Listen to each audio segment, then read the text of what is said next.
Welcome to the 42nd episode of the Interview Series. The Interview Series is a production of One Week Critique, an Iowa-based arts and education nonprofit that offers educational resources and editorial support to students and teachers of the literary arts. You can learn more about us and our programs or support our work by visiting our website, oneweekcritique.com. That's the number one, weekcritique.com.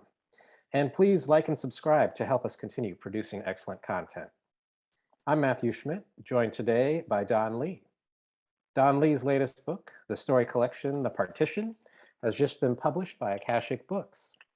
He is also the author of the collection Yellow and the novels Country of Origin, Rack and Ruin, The Collective, and Lonesome Lies Before Us. He has received an American Book Award, the Asian Pacific American Award for Literature, and the Sue Kaufman Prize for First Fiction.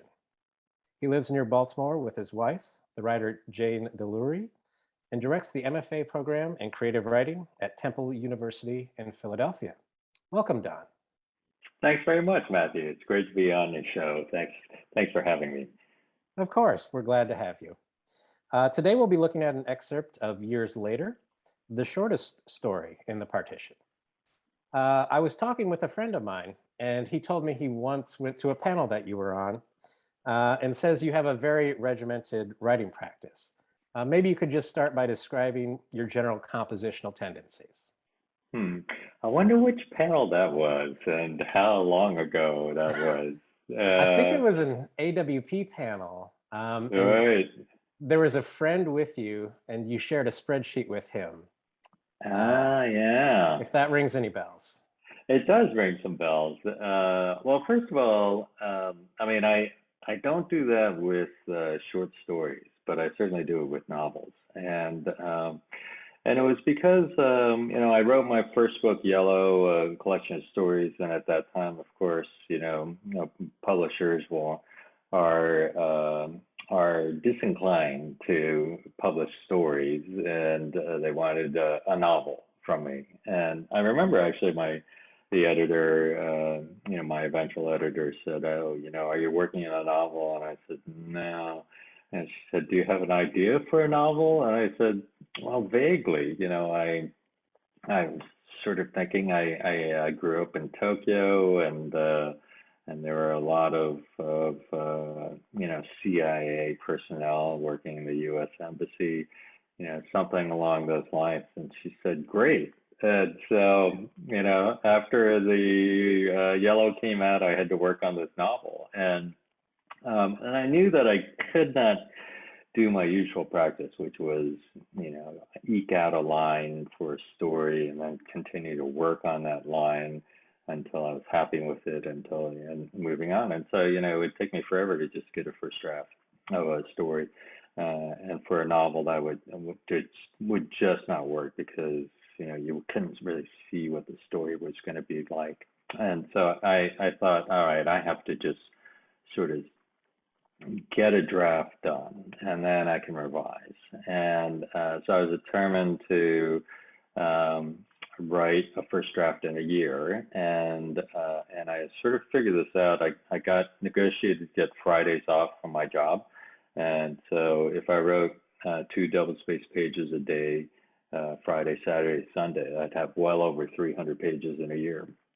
And so that's what I did, and I actually wrote it at that time by hand to prevent myself from revising. And so I would just write on yellow legal pads, and the next day, I would actually look at those pages that I had done. I might do some very superficial revisions, but otherwise I put it face down and then would not look at it again. And, if I decided I'm going to have to go back and change something, I would just write notes on that. And so this is how I forced myself not to revise, just keep on moving forward. And indeed, in a year, I had something like, 350 pages of yellow legal pad sheets. And then I was really frightened that something would happen to those sheets, and I wouldn't have a backup, like how the sprinkler system went off and these pages got waterlogged or whatever. And so I started madly typing them into the computer. But that was my former routine, and then that sort of evolved where for novels, I generally write notes, and in a notebook, I'll just write ideas, questions, a lot of questions, and I'll actually do that for about a year before I start writing. And then nowadays I've been teaching full time since 2007, and so it's basically summer comes, you got to turn on the afterburners and do binge writing for the summer, and I do some during the school year, but not as much. Yeah, that's interesting. I think the idea of kind of writing and then writing in the questions seems to be maybe something that helps push you towards where you might go next, and where you might avoid as well. Yeah, I mean, oftentimes I find like it's usually something that I need to figure out that makes the story click. And so there's a story in the Partition called Comey, and I wanted to write something about it was actually inspired by watching a documentary called Andre and his olive tree, and it was about a Taiwanese chef in Singapore who had a Michelin star restaurant that he eventually walked away from. But it was mostly because Comey is an apprentice chef, and it was about one of his apprentice chefs said that she got the job by just waiting out, by going, actually, she tried to email and, get an interview and got no response. So she actually went as a customer and then, talked to the chef when he was behind the chef's counter and said, I would like to work here. And he was startled and said, oh, I'm sorry, there's nothing here.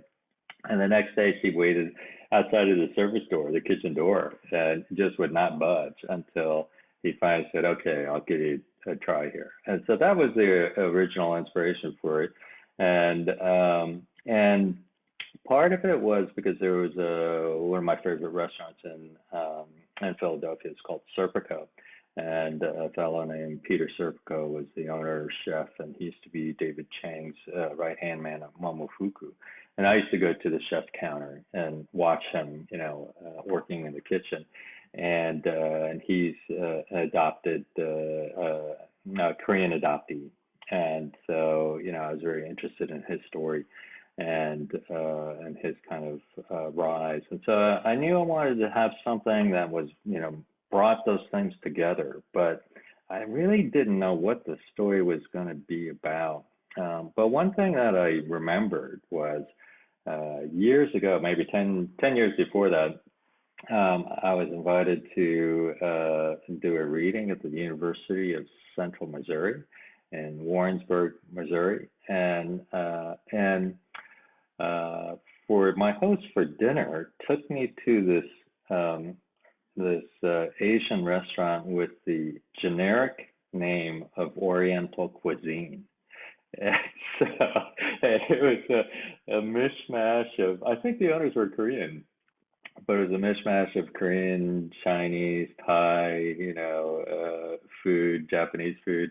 And it was, it wasn't a great restaurant. And so I kind of wondered, why did my hosts take me here? Like, did they think, well, he's Asian, he probably wants to eat Asian food? When really, I'm going to, Missouri, close to Kansas City. I really was looking forward to some barbecue, Yeah.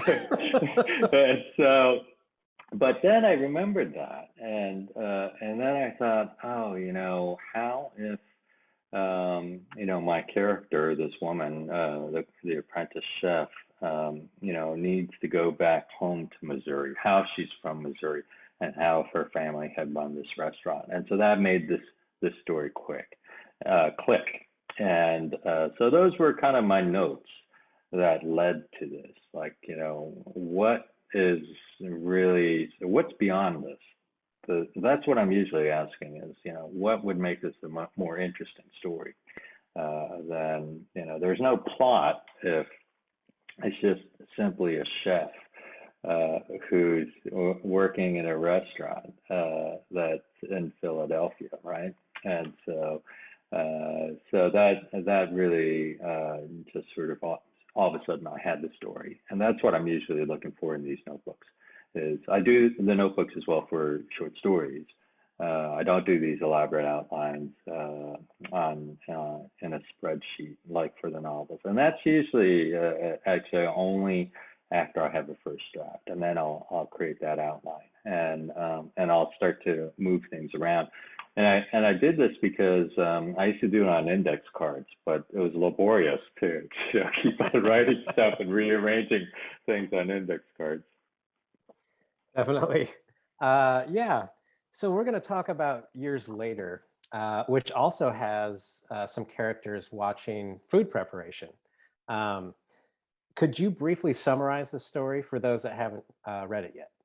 Yeah, it actually takes place in 1982 in Tokyo, and there's a Korean American woman who had finished college, and then she was taking sort of a gap year between college and law school, and she decided to go to Tokyo to teach conversational English, and she got involved with one of her students, and this is her last night that they spend together before she leaves to return to the States.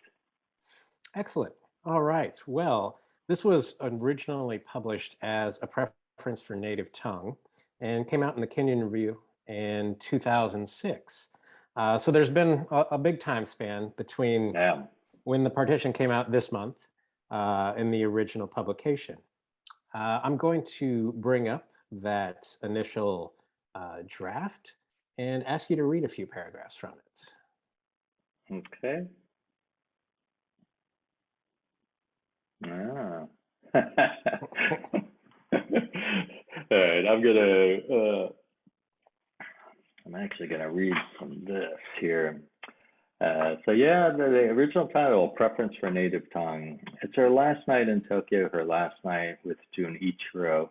And although they have promised to see each other again somewhere, sometime very soon, Elsa knows this probably won't be the case. And she thinks June knows this too. Maybe that is why the evening is infused with such delicious melancholy, a well of yearning and nostalgia, false as it may be, that makes it hard to swallow, nearly bringing tears whenever one of them dislodges the blandest statement. The train is very crowded today, June says to her, and they almost crumble. Excellent. Thank you. So notably, the character's background changes between this initial draft and the one in the partition. And the main character moves from a white background to a Korean American background. What did this change allow the story to do? Well, mostly this was because I wanted to fit it into the collection, and all of the characters, the main characters in the collection, are Korean American. In Yellow, I had a lot of Asian American characters, but they were Japanese American, Chinese American, Korean American. And although no one ever said this to me, I sort of wondered if this in and of itself, was a form of cultural appropriation. And that, I thought, they sound like, like of Chinese American writers, feel like, who does this Don Lee think he is? What does he know about being Chinese American? And this is not something that I personally am militant about. That I say to, like with my students, and I tell them, first of all, to be aware about when you're critiquing writers of color and their material, and to be very careful about that. But as far as writing a character of a different race, I don't have give any sort of prohibitions about that. But however, I'll say, because I'll say, yes, you have the right, just as like I have the right to write from a female point of view. But I'll say you have the right, but do you have the insight that's required? And so I sort of thought, do I really have the insight? I think I probably do, but I thought I could just very easily make them all Korean American, and so that's what I did. And so that was, the first change, the major change of it. But a lot of it was, I kind of wondered about using the story because, as you say, it's the shortest one in the book, and so it's kind of an outlier, and that the rest of them are anywhere between 30 and 47 pages, and so whereas this one is something like 6 or 7,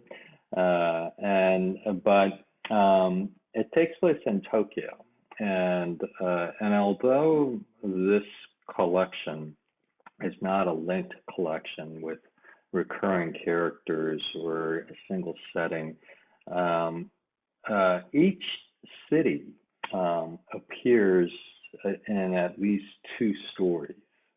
And so, it's like, I was thinking, okay, I want to first have a consistent voice and sensibility, but I want sort of echoes that as a reader you wouldn't notice unless someone told you. And so, that was so you have these kind of echoes and motifs. And so one of the echoes is with place and these cities. And so, Philly is mentioned twice in 2 stories. Tokyo it would be mentioned in 2 stories. So I kind of needed this story. Baltimore, Boston, these are all places I've lived in. But the other thing too was food. Food is a big motif. Food appears in almost every single story, as well as obviously restaurants and bars and hotels. And so this is what we. So I wanted to make it feel like, first of all, there was a single author speaking to you, but for there to be these sorts of echoes between the stories, so that you would feel like, oh, this isn't one of those where every single story is wildly different, that there is a very subtle connection between them, that for me, that it becomes a linkage of sorts. And so that I had to make that change of having her Korean American, and a few other changes as well. So you mentioned insight in writing characters that aren't, your kind of milieu, background, whatever it may be. Mm-hmm. How do you think, or how do you teach your students where to find that insight, how to get that insight, how to write that insight? Yeah, I mean, it's first of all, I mean, you teach as well. I mean, I have, and I teach now. Yeah, I guess so. Yeah. And sometimes the assumptions that students have when they come to the MFA program are really sort of curious to me. And the first one is that they often don't have names for their characters, and they often don't specify the setting. And I sort of think to myself, have they been only reading Hemingway? And so, or else have they only been reading those kind of minimalist stories, Ray Carver stories from the 80s?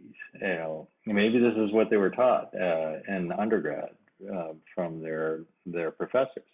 And so, because for me, specificity is the key to everything. And to actually sort of, I mean, in some ways, it could be a form of not having to commit yourself to anything that might get you into trouble or that you might have to do some research on. And so, but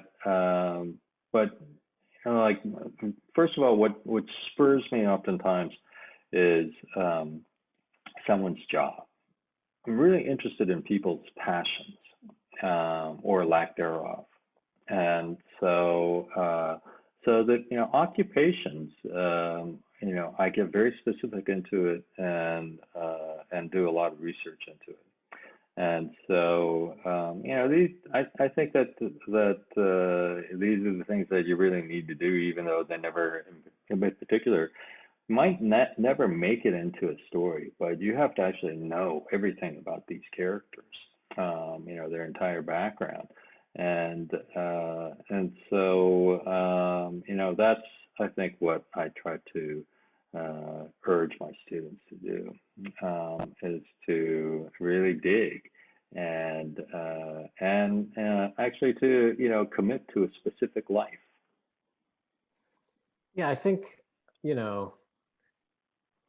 even before COVID, but definitely with COVID, I was wondering if, people were getting out into the world as much with all of the online jobs and things like that. And one thing I always have wondered is, you know, do you go out and meet people in the same way as you used to?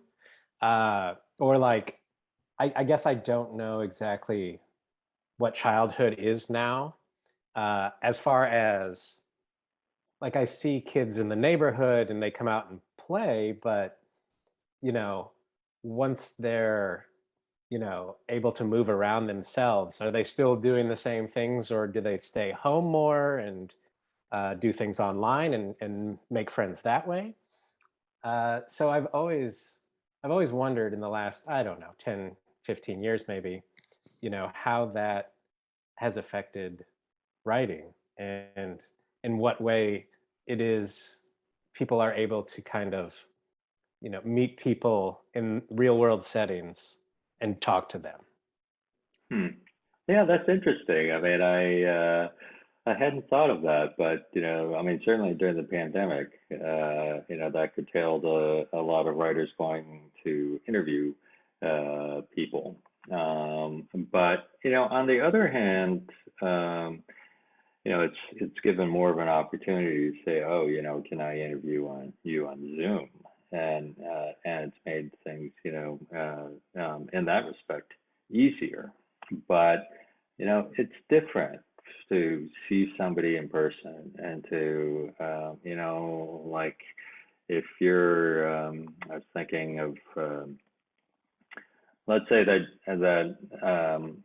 you want to see a big wave surfer, which I actually wrote about once, a story about a big wave surfer.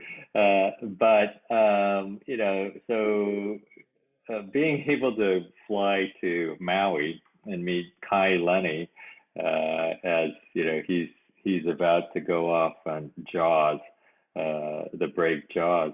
There's a big difference between doing that and seeing, his garage where he keeps all of his boards and how he sets up for this day, and riding out, on the jet skis with him, and seeing the power of those waves, all of that, you cannot do on Zoom. So, Right. it makes a big difference to actually be there. Yeah. And there's of course the what's edited in and what's edited out of something. If say you're watching a video of him surfing, Right. You don't get to see, you don't get to go in the garage and see what he does before he gets on the board, so to Yeah. speak. To get back to the story, the other major change here from the first draft to the last draft is tense. The early draft is in present and the later version in past. Uh, I think this adds more weight and distance to the memories of the main character, as well as the title. What are your thoughts on tense usage in this story and in the wider world of literature? Hmm. Well, I mean, the main reason that I changed it was really because the other stories in the collection were in the past tense, and so again, I didn't want this to feel too different. But I'll tell you actually how this came about. I was living in Cambridge, Massachusetts, and there was a woman named Tracy Slater who was running a reading series called Four Stories in a bar, and the what she would do is it would be like a 2 hour evening, but she would have each four readers, and each of them would read for no more than 15 minutes. And so, and she would warn you, look, if you go over 15 minutes, I'm going to literally, physically and literally pull you off the stage. So, and the main, thing about it was the socializing that people would be drinking beforehand, during, and after, and nobody really wanted to listen to writers droning on and on. And so I didn't have any like a really short story. I didn't really have something that I was working on at that time that could fit into that 15 minutes. And so I wrote a new story, and this one I actually wrote in 3 days, which is incredibly quick for me. But I think that the format of it, kind of impelled me to want it to have more immediacy. And so hence the present tense. I mean, the present tense does that for sure. But switching it over to past tense, I mean, I think you're right that it changes the feel of it. That all of a sudden it relies more on memory. And so I use a device, the phrase years later, and then I do actually flash forwards. And so, that works well with this. And then, with the change of tense and working on memory and working on experience and life and the totality of those experiences. And so that's why I ended up changing the title as well. Yeah, in our correspondence, you mentioned that you generally write directly over the draft that you have on the computer. You did create a fantastic comparison document specifically for our conversation. And I was just going to bring that up here to show readers the amount of changes you actually made in the document. But I'm interested in how you came to writing directly over your own writing. Yeah, I mean, obviously, if anyone were ever interested in buying my archive, I would have nothing to give over, and so because I don't have any early drafts, and the reason why I chose this story to have this discussion with you was because it was the only thing that I had an earlier draft of, since I had that draft from when it appeared in the Kenyon Review. But yeah, I mean, I changed entirely. I ditched the yellow legal pads and sheets, and I started writing on the computer. And a lot of writers will do this where my wife does this actually, where you finish the day and you save it as a new document with the date, So then you can actually see the differences from day to day. And so, but I don't know. I mean, I don't know why. I guess that a lot of the changes that I've made, I think, are, over the course of my writing, is that to make the process less precious. And so, I don't think that everybody will ever want to buy my archive. And so, it doesn't matter whether I have these early drafts or not. And, I doubt very much that anyone would be interested in that. And so, I will revise, on the document and just, so I'll just have, I mean, when I finish a draft, and then I actually will save that, the finished draft, and save that, and then, there might be little touches that I need to save to the entire manuscript over after I, send it off to an editor or whatever. But during the process of composition, I don't make those separate drafts. And, like preciousness, I remember when I was writing Yellow, those short stories initially, I would have to have, I had a favorite pen, the Pilot Razor Point Black, and, favorite legal pads. I had to block out like, 3 or 4 hours and be at my desk. And so, there's a lot of sort of superstition involved, I guess, in it. And the way I broke out of that finally was, because I was sort of stuck. And so I ended up sitting on the couch and having the TV on, mostly sports, and just, writing that way. And so anything that can sort of free you up. And so, that's how I think I got rid of the whole sort of mystique of writing, and also, kind of ego. As I said, nobody's gonna buy my archive. Nobody cares about my early drafts.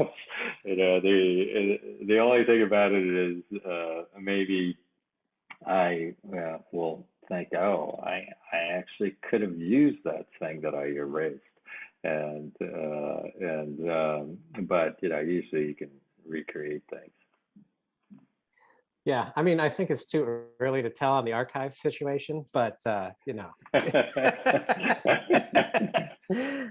we'll see, right? Yeah, I think that is one of the things early writers, have struggles with. It Right. is kind of giving up whatever idea you think was amazing the first time you wrote it. And the hard part then is in revision, you can't get away from it. And if you need to get away from it, or the story needs to get away from it, it does become harder. Yeah, you're too married or beholden to something. When the phrase "kill your darlings," that's usually about certain words or sentences, but oftentimes you gotta get rid of a character or a subplot or something entirely. And so, but that can be really sort of interesting and generative. I mean, although it might not feel that way at the time, that's Right. for sure. Like for my last 2 novels, Lonesome Lights Before Us and The Collective, they were actually born, both of them, by false starts. That I had entirely different storylines for those books, and spent a year on each of them. Like writing in a notebook, starting to kind of think of the story, doing research on it, started writing, and then deciding, you know, like especially the first time, I decided, you know, this could work. My agent and editor actually thought it could work, and but I decided, you know what, I don't want to write this book, and so but then I started on a different story, and my conclusion was I couldn't have written that final story without the false start, spending that year, even though it feels like it was something entirely different. And so that's sort of, you know, I think that's an extreme case, but you gotta, you know, you be able to, you're right, you gotta be able to let go of things as a writer. Definitely. I think reading your work, I feel like, as you've already said, with looking at characters' backgrounds and the jobs that they're doing, what's going on in the world, names mean a lot to you, whether it's place, the people, the time frame of the story, and the specificity in choosing names helps the reader also understand the situation more quickly, as well as the setting, and it informs character in the worldly background. Because there was a 16-year gap between the first piece published in the Kenyon Review and the one in Partition, it appears you've updated some information to coincide with the change in times.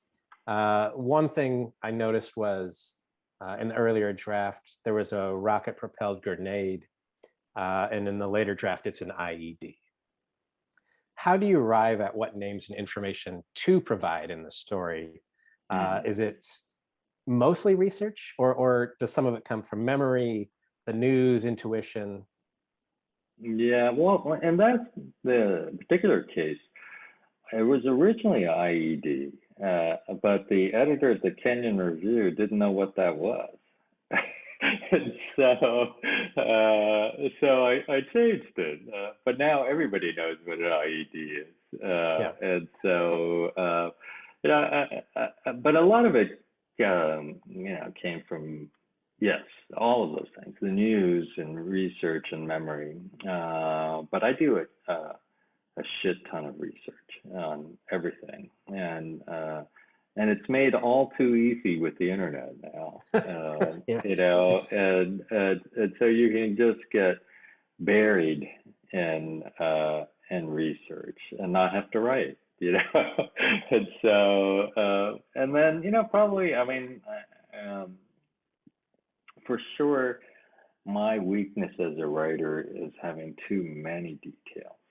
And so this is what I've tried to do over the course of my career is, yes, my strength is I have this specificity, and I really dig in. I do my research, and but also, yes, that is my weakness as a writer, is that I throw in too many extraneous details that people don't really care about, and I go on too long about this stuff, about like boba tea, it's making boba tea stores in San Francisco or something like that, and so or fake blood in the movie industry.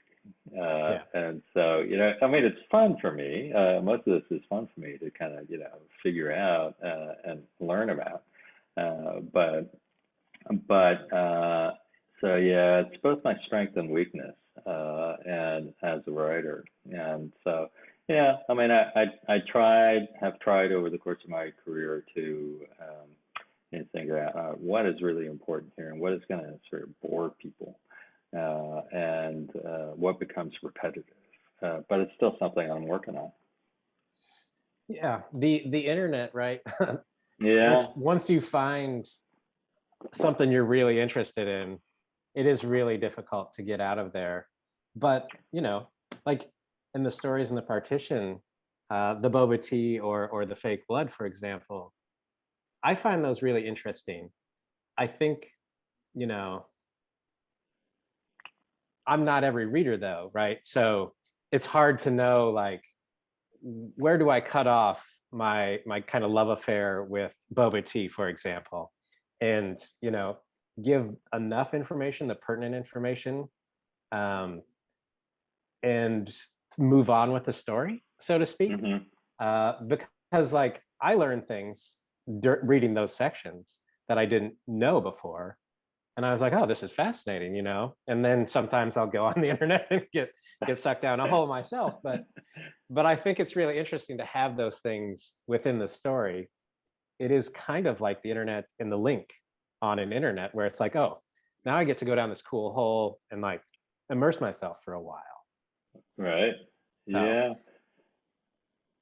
but Yeah. But yeah. I certainly do myself. Like um, this is the last story in the collection, Days In, Days Out, where the boba tea is featured, and I was kind of, it actually just started because I thought I want this character to end up in something that he would never thought he'd end up in, and what is it that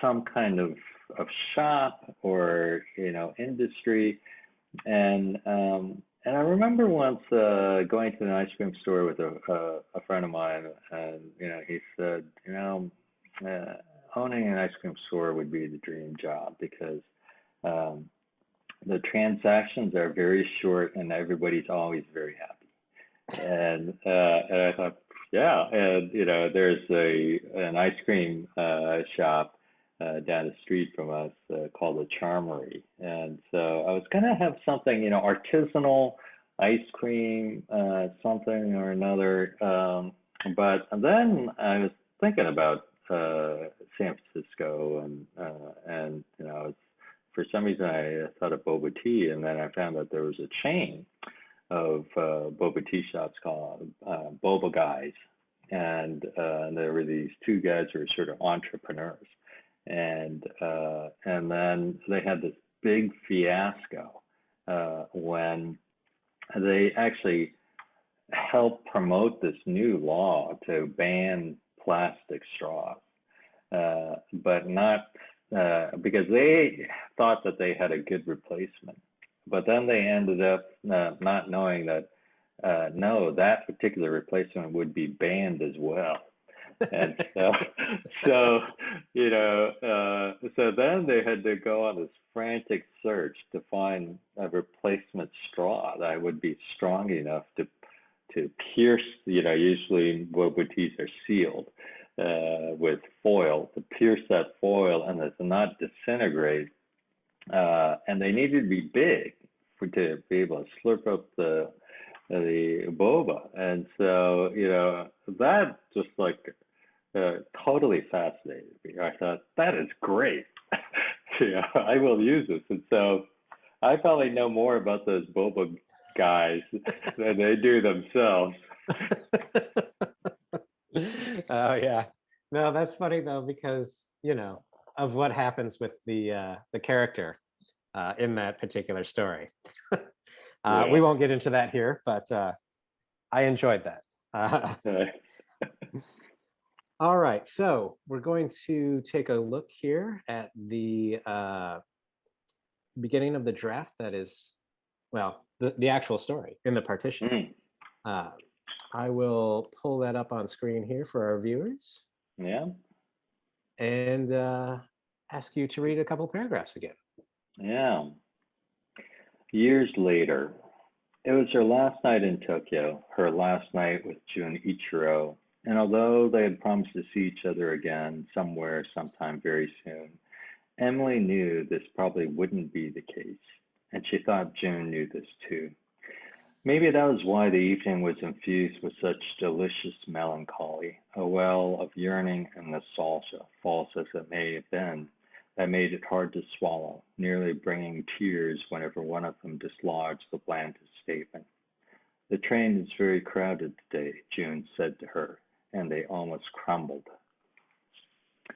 So yeah, for this particular, the first two paragraphs of this story, only the names and the tenses have been changed. But as you pointed out, especially the tenses, it doesn't give it a different feel somehow. I mean, even the way I read it was a little different. It was. The first one was faster and sort of more, volume, and this one made me sort of slow down and have it quieter. That was very interesting. Yeah. No, I've come across that a few times in interviews like this. And it's always, the thing that makes the piece feel like the piece in the end Hmm. can often be heard when the reader reads the piece. It's really Yeah. fascinating. Um, so there's no way around this particular question. This is a very sexy story. It follows it follows two young people through their final nights, their final encounter together. They go dinner, a walk, a bar, a love hotel. And it's looked at many years removed. So what was the original title not doing that you had hoped it would?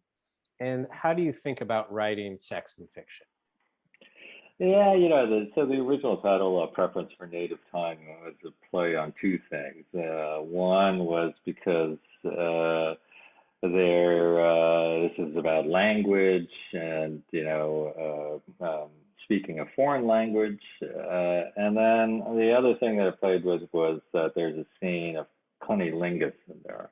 And so, but, I decided I actually regretted the title almost immediately after it was published, and I knew that I did not want to use it because it was a little too coy, a little too trying to be clever and sort of bad, actually.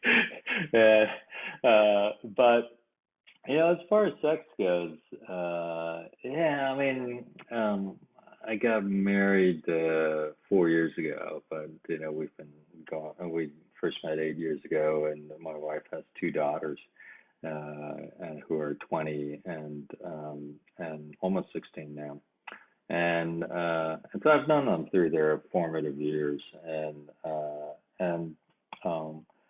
the youngest stepdaughter said, when the partition came out, said, oh, without even looking at it, she said, are you going to write something sometime where there's not sex in it?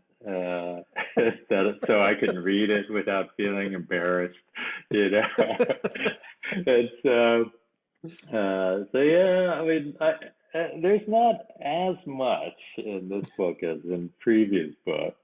But there have been a lot of sex, and the way I kind of look at it though is that I sort of feel like people avoid sex, and because it's very easy to write bad sex, and much more difficult to write good sex, and so no, that's wrong. It's it's easy to write badly about sex.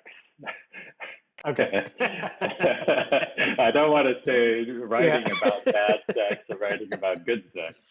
And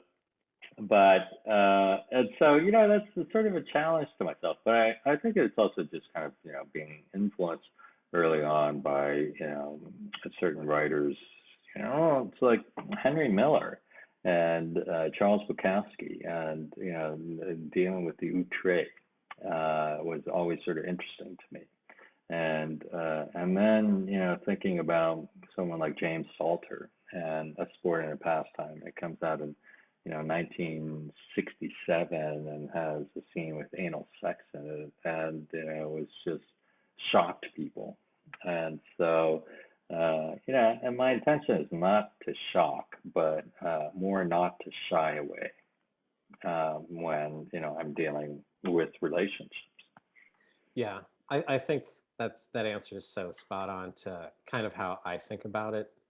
Insofar as it seems a lot of people are wary of ending up on, I forget who does that list of like worst sex scenes of the year in books, and you're like, well, I like some of these authors, like,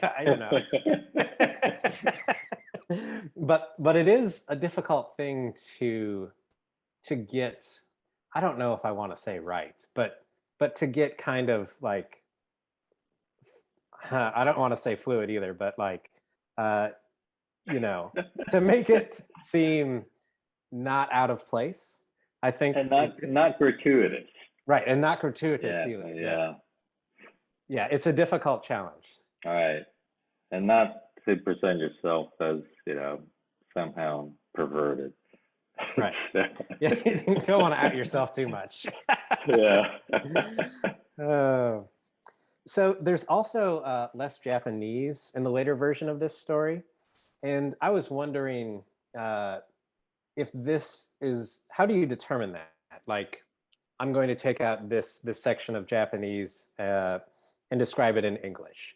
hmm Is that on the story level? Is that again on the collection level? How do you come to those sorts of determinations? Yeah, this is the one thing when I did those compare changes, and I noticed that too. And I thought, huh, now I don't recall why I cut those out, but it might be because I've forgotten my Japanese. And so I thought, well, I don't even know if this is correct anymore. And so I and this is this gets to also sort of research and experience, and big wave surfers and actually being there. You can do all the research that you want, but unless you are there and intimate in experience with a place in particular, you can get things wrong very easily. And so, especially like neighborhoods of cities and places and so I think that this is probably where I thought, oh, I don't know if this Japanese is correct, and I don't remember, and I don't know, and so maybe it's better just cut it out. But actually, in some ways, like maybe one of the reasons why so much of my research goes in is because, it could be an impulse to show off and to say, oh, I'm going to throw in some Japanese here, and so I think that that's what I thought. These details, these Japanese words, they don't help, and they actually might slow things down, and they also might be incorrect. And so, I think that those are the reasons why. Yeah, that makes sense. I've I was told something similar writing German into something as well, and it took me like a little while to kind of like get my head around that point, but Uh-huh. I did come to the pretty much the same conclusion you came to, and it was I didn't know enough for it to stay. Yeah. Perhaps my favorite thing about the partition uh, is how you encompass what I'm calling the miniature with universal in your exploration of what it means to be human. And by this, I mean something like you're able to write a distinct scene that surpasses the action and dialogue of characters, and it broaches their identity, politics, their family, and their experiences. But at the same time, you're also able to evoke a transience. You can isolation, joyousness, and ecstasy. Uh, can you describe how you've learned to arrange and structure a story to accomplish this? Yeah. Well, first of all, I mean, I will say that um, yeah, all of these stories are, in essence, about me. That they are, my own experiences in some form. And so, uh, like I remember a friend of mine, had a draft of a novel that was getting rejected, and so I read it, and I came with her with two questions. I said, why did you write this novel? And what, impelled you? And where are you in this? What's personal about this for you? And she couldn't answer those questions. And that was the problem with the novel, which was technically pristine, but it was leaving readers cold.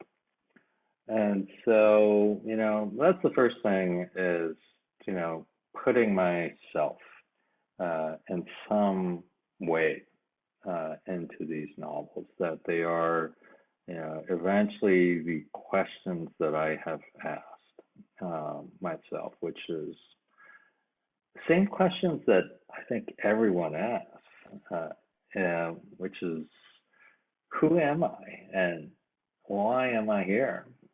And so, Yep. and so, and so, for me, for these characters, that question of who am I, obviously it's race and identity, and how it's, how actually identity is complicated by race and nationality. And so, like I grew up, my father was in the military and then in the State Department, and I spent 17 years overseas, mostly bouncing between Seoul and Tokyo. And I went to DoD schools on Army bases with Quonset huts and private American schools. And so, that, they call military and diplomatic brats third culture kids. And so, but maybe that I was even more of a no culture kid because I didn't know, like, even though I was Korean American, I was actually born in Tokyo, and Japanese was my first language, and it's actually the only thing I spoke for 4 years until we moved to Korea, and then I thought, wait, I'm not Japanese, I'm actually Korean. And then I was going to go to school on the Army base, and I said, wait, I'm not Korean, I'm actually an American. And so, this is eventually why, the other thing that connects these stories, other than these sorts of the cities and the hotels and bars and food, is the theme of, being bifurcated in some way, of being in this liminal space between cultures and countries and languages themselves, and so that's the first thing I would say. But informing these stories, but on a sort of more technical level, I remember once hearing the fiction editor of the New Yorker saying that most of what they received were from agents and from fairly well-known writers, and they were all competent, but they were, most of the time lacking something that needed to get it over the hump. And so I asked, what makes stories get over the hump? And she didn't really have an answer, but I think I have an inkling of it, which is that when I was editing Plowshares, we used to have a test for manuscript readers, and we would give them 3 stories and say, look, none of these are publishable, but which would you sort of pass on to say you should encourage this writer?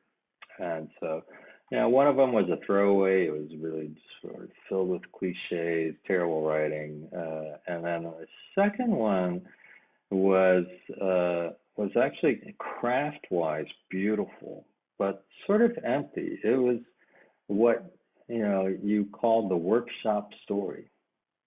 Everything works, but there's nothing personal in there. There's no sort of inner passion, a uniqueness to it. And then the third story was it was messy and elliptical. It didn't really make sense. Nothing really made sense. But the language was lyrical and imagistic, and it was, it was a weird story, but this was a writer who had, a very unique way of looking at the world. And so that was the story we wanted them to say, you should just tell this writer to keep on submitting. And so it's that sort of stuff about, I mean, putting together stories and in terms of style and structure. I think actually the better stories are the ones that don't follow a symmetrical pattern, that that are not confined by actually the Aristotelian sort of unity of place and time, and all of that, and so, but also are not confined by length. And I was saying before about especially the more recent stories. 3 of them are of the 9 stories are that I wrote between novels, but the other 6 I wrote between 2018 and 2020, and they are all long, which makes them very difficult to publish, obviously, in a magazine. But it's not to be confined by length either. When I sort of think of the stories that I have loved, by writers like John Cheever, Alice Munro, Andre Dubus, they are all really long stories, and so I think that that's a fear for a lot of young writers in particular. Is they want to get these stories published in magazines, and there's this sort of weird kind of theory that the best length for stories to submit are between something like 16 to 22 pages. And so that might, I think it's been imposed by magazines with their submission, guidelines about length, but also by workshops. And so again, this is the thing about the workshop story, and trying to get things to fit and be very clean, and I think that just saying it's okay to be messy with a story is what I've kind of learned, and so that's why so many of these stories, they will play with time, because I'm kind of interested in lifetimes of characters, not just a specific slice. Yeah, I hear you saying, there has to be some sort of personal stake for the writer that is infused, however, small or large, into the story in order for some of the deeper kind of emotional and thoughtful things to come out. And I do think, the publishing industry and the learning industry do have these kind of settings that are pretty strict, when it comes to the length of something and what is being looked for. And it always is interesting to me that a number of journals are like, we just want your best writing, whatever that is. But yet you can't like move outside a certain, bracket.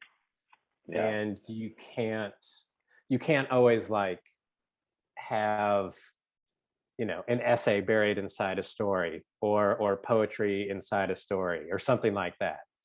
And it's the same in workshop too. Often, you'd have to kind of go get special dispensation to submit this other thing for it to get even looked at by your peers and your teacher. I don't know where things are going with the internet necessarily, but it does have the capability to publish anything Hmm. of any length.